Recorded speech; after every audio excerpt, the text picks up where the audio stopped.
নমস্কার, আমি সৌভিক। সিনেমা প্রেমী আগন্তুক চ্যানেলে সবাইকে স্বাগত জানাই। এই ভিডিওতে আজকে আলোচনা হবে 1999 সালের সিনেমা বাস্তব দ্য রিয়েলিটি নিয়ে, যেটা ডিরেক্ট করেছিলেন মহেশ মাঞ্জরেকর এবং ছবির মধ্যে ফিচার করেছিলেন সঞ্জয় দত্ত, তার সাথে রিমা লাগু ছিলেন, মনীষ বেহেল, তারপরে হচ্ছে নম্রতা শিরোদ্গার, পরেশ রাওয়াল, মোহন যোশী, একটা বড় কাস্টিং ছবিটার মধ্যে ছিল আর কি। তো সেই বাস্তব ছবিটা আজকে 25 ইয়ার্স কমপ্লিট করলো। আজকে তারিখটা হচ্ছে 7 অক্টোবর, অর্থাৎ আজ থেকে 25 বছরের ছবিটা রিলিজ করেছিল। এবারে বাস্তব এই ছবিটা কেন একটা কাল্ট সিনেমা, কেন একটা দারুণ সিনেমা, অসাধারণ সিনেমা, সেটা থাকবে ভিডিওতে আলোচনা। তো বাস্তব এই যে গল্প, যে সামান্য একটু তোমাদেরকে ধারণা দিই। এখানে দেখানো হচ্ছে যে রঘু, অর্থাৎ যে চরিত্রটা প্লে করেছিলেন সঞ্জয় দত্ত, তো সে একজন আনএমপ্লয়েড। এবার সে একটা পাওভাজির দোকান দিচ্ছে। সেই পাওভাজির দোকানদার থেকে সে কিভাবে মুম্বাইয়ের একজন যাকে বলে বেতাজ বাদশাহ, ডন, গ্যাংস্টার হচ্ছে, সেই জার্নিগুলো ছবিটার মধ্যে দেখানো হচ্ছে। এবারে যদি ভালো করে দেখো, দেখবে 1999 বা আর্লি 2000 বা এই সময়টাতে আর কি, 1999 সময়টাতে দেখবে সেই সময় একদিকে যেরকম শাহরুখ খানের বাজার চলছে, মেন স্ট্রিম কমার্শিয়াল সিনেমার, রোম্যান্টিক সিনেমার বাজার চলছে, অন্যদিকে দেখবে সেই সময় কিন্তু রামগোপাল বর্মার যে উনি যে গ্যাংস্টার ছবিগুলো করতেন, তারও কিন্তু একটা বাজার চল কিন্তু ছিল। ঠিক আছে, এবারে রামগোপাল বর্মার ছবিগুলো যেগুলো করতেন, সেই ছবিগুলোর মধ্যে একটা মেকিং থাকতো, একটা স্টাইলাইজেশন থাকতো, সেখানে এক ধরনের ক্যামেরার কাজ, ক্যামেরা মুভমেন্ট দেখা যেত। সেই জায়গায় দাঁড়িয়ে বাস্তবে যে লুক অ্যান্ড ফিল বা তার যে ক্যামেরা, তার যে শট টেকিং, সেটা কিন্তু দেখে কোথাও মনে হয় না যে এই ছবিটা রামগোপাল ছবির যে এসেন্স বা সেই ছবিটার যে ফর্মুলা, সেটাকে অনুসরণ বা অনুকরণ করে বানানো। অ্যাকচুয়ালি বাস্তব ছবিটা কিন্তু মেন স্ট্রিম সিনেমা, কিন্তু মেন স্ট্রিম ছবিটা হলেও ছবিটার মধ্যে একটা কিন্তু রিয়ালিস্টিকের টাচ কিন্তু ছবিটার মধ্যে ছিল, যেটা এই ছবিটাকে রামগোপালের ছবি যেগুলো হতো, গ্যাংস্টার যে ওয়ার্ল্ডটা হতো, সেখান থেকে অনেকটা কিন্তু আলাদা বানায়। আচ্ছা, নেক্সট ছবিটার মধ্যে যেটা খুব দারুণ, সেটা হচ্ছে যে আমরা জেনারেলি কি দেখতে পাই, বিশেষ করে রামগোপালের ছবিটা দেখতে পাই যে সেখানে শুধুমাত্র গ্যাংস্টারদের যে ওয়ার্ল্ড, গ্যাংস্টারদের মধ্যে যে বন্ডিং ইকুয়েশন, সেইগুলোতে কিন্তু বেশি করে ফোকাস থাকতো। ফ্যামিলির দিকটা কিন্তু দেখানো হতো, সেটা কিন্তু খুব সারফেস লেভেলে দেখানো হতো। কিন্তু বাস্তবের মাঝে দেখানো হচ্ছে সেটা কিন্তু একদিকে ফ্যামিলির দিকটা যেমন দেখানো, একদিকে গ্যাংস্টার দিকটা দেখানো হচ্ছে, গ্যাংস্টার ওয়ার্ল্ডটা দেখানো হচ্ছে, পাশাপাশি সেখানে কিন্তু ফ্যামিলির দিকটা কিন্তু উঠে আসছে।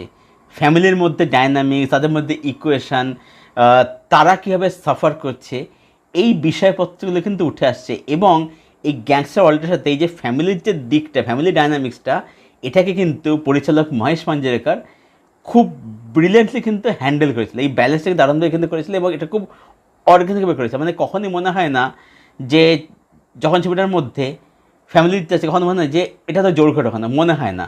কারণ ফ্যামিলির দিকটাও কিন্তু ছবিটার যে মূল যে ন্যারেটিভ, তার সাথে কিন্তু খুব দারুণভাবে কিন্তু যায়।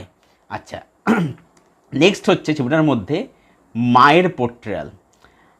আমরা জেনারেল দেখতে পাই যে মাকে কীভাবে দেখানো হয়, যে মা ছেলের প্রতি খুব অন্ধ, ইমোশনাল, হ্যান ত্যান।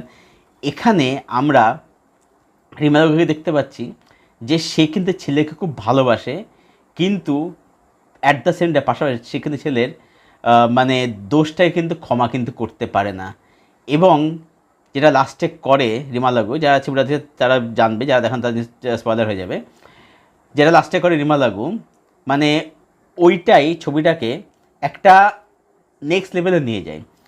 ছবিটা যখন শুরু হয়, যখন আর কি দেখবে ছবিটার কিন্তু প্রথমে একটা সিম্পল ফ্যামিলি ড্রামার সাথে ছবিটা শুরু হয় আর কি, কিন্তু যখন ছবিটার মধ্যে থেকে মেন যে কনফ্লিক্ট যখন সেটা উঠে আসে, সেখান থেকে ছবিটা কিন্তু নেক্সট লেভেল শুরু করে এবং ছবির যে ক্লাইম্যাক্স, ছবিটাকে আরও উপর লেভেলে নিয়ে যায়। ছবিটা এই কারণে একটা কাল্ট ছবি হয়ে রয়ে গেছে এখনও অবধি, স্টিল নাও আর কি। এবং ছবির মধ্যে পারফরমেন্স, এই ছবির মধ্যে সঞ্জয় দত্ত যে পারফরমেন্স দিয়েছিল মানে জাস্ট টেরিফিক। মানে বিশেষত ওই যে জায়গায় যখন বাড়িতে যখন আসে, ওই যে বিয়ের ট্রিগার দেওয়ার খেল খালাস, ওই যখন বলে যখন, মানে জাস্ট ব্যাপক আর কি, ব্যাপক সঞ্জয় দত্তের পারফরমেন্স। এছাড়া ওই যে বাবা যে হয়েছিলেন, মানে যিনি ভদ্রলোকের নাম আমার জানি, মানে এই বোধহয় মনে পড়ছে না, যে সিআইডি যিনি এসি প্রদ্যুম্নের চরিত্র করতেন আর কি, নামটা জানলে কমেন্ট অবশ্যই জানিও। উনিও খুব ভালো করেছিলেন। আচ্ছা, রিমা লাগুর কথা আলাদা করে বলতে, কারণ রিমা লাগুকে আমরা সাধারণত মানে খুব ভালো মা, সবাইকে ভালোবাসে এরকম চরিত্র তাকে দেখে এসেছি, কিন্তু রিমা লাগু এরকম একটা ম্যাচিওর মায়ের চরিত্রে অভিনয় করেছে এবং এত সুন্দর তার পারফরমেন্স ভদ্রমহিলার, মানে দারুণ দারুণ তার অভিনয় সেখানে আর কি। মানে বাস্তবে সবাই সঞ্জয় থেকে নিয়ে বেশি করে কথা বলে, কিন্তু আমি মনে করি ওনাখানে কথা হওয়া উচিত। এছাড়া বাকি যারা কাছেন তাদের কাছে যথেষ্ট, তবে আমি এখানে বলবো যে মেন হচ্ছে এখানে সঞ্জয় দত্ত আর হচ্ছে রিমা লাগু, এরা দুজন ব্যাপক কাজ করেছে ছবির মধ্যে। এবং মা ছেলের মধ্যে এই যে ইকুয়েশন যেভাবে দেখানো হয়েছিল, দেখবার মতো ছিল, দেখার মতো ছিল, দুর্দান্ত ছিল আর কি।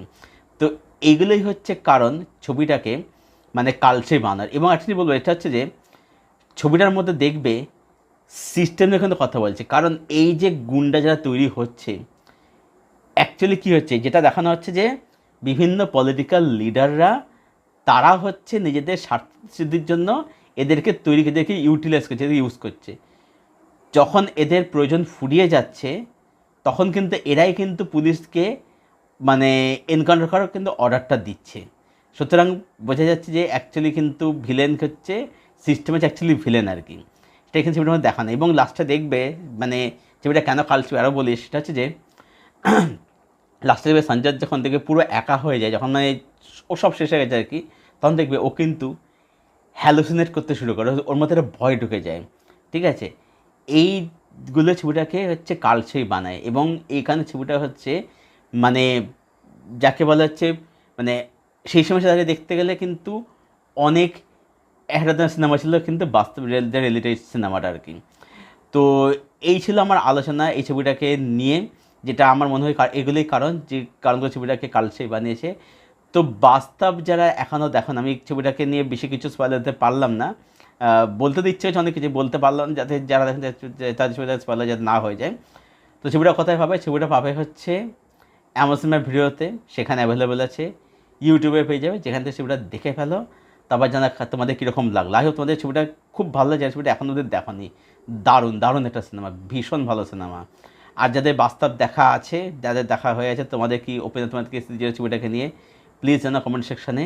ভিডিওটা ভালো লাগে থাকে লাইক করো, শেয়ার করো, চ্যানেলটাকে অবশ্যই সাবস্ক্রাইব করো, এবং পাশের যে বেল আইকনটা আছে সেটাকে প্লিজ অন করে দাও, যাতে এরকম ভিডিও বা রিভিউ আসলে তার নোটিফিকেশন তোমরা সহজে শীঘ্রই পেয়ে যাও। তো ভিডিওটা এখানেই শেষ করছি, আবার তোমার সাথে শীঘ্রই নতুন ভিডিওর সাথে। ততক্ষণ সবাই ভালো থেকো, সুস্থ থেকো এবং সিনেমার সঙ্গে জুড়ে থেকো।